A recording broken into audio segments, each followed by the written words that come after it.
Баршаңызға қайырлы күн. Бүгін сіздермен осындай өте жеңіл дайындалатын майонезсіз салат рецептісімен бөлісемін. Ең алдымен 40 қабатты осылай бірнеше бөлікке бөліп аламыз. Содан соң әр бөлікті осылай 4 бұрышты етіп ұсақтаймыз. Таза ыдысқа саламыз. Қиярды 2 не 3 бөлікке бөліп, әр қайсысын осылай ұзынша етіп тураймыз. 40 қабатқа қосамыз. Сәбізді алдын ала арнайы күштен өткізіп дайындап алдым. Оны да салатқа саламыз. Енді қалауларыңызша кез келген тәтті бұрышты алып, осылай ұзынша етіп турап аламыз. Мен қызыл түсін пайдаландым. Сіздер өздеріңізге ұнаған кез келген түрін қоссаңыздар болады.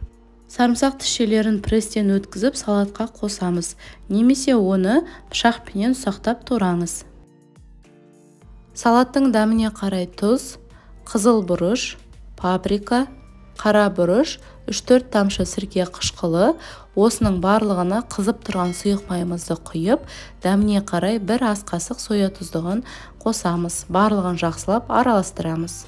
Қалауларыңызша дәмдеуіштерді қосып, немесе азайтсаңыздар болады. Салатымыз дайын. Дәмдеуіштердің барлығы сіңу үшін оны 15-не жарты сағатқа тоңазытқышқа қойып қоюға кеңес беремін. Бұл салат кез келген үйде бар қарапайым заттардан дайындалады, өте жеңіл жасалады және құрамына майонез қосылмайды. Тәбетті ашатын өте жеңіл салаттардың бірі, кез келген тағаммен ұсына берсеңіздер болады. Сіздермен бірге болған гүлім, астарыңыз дәмді болсын.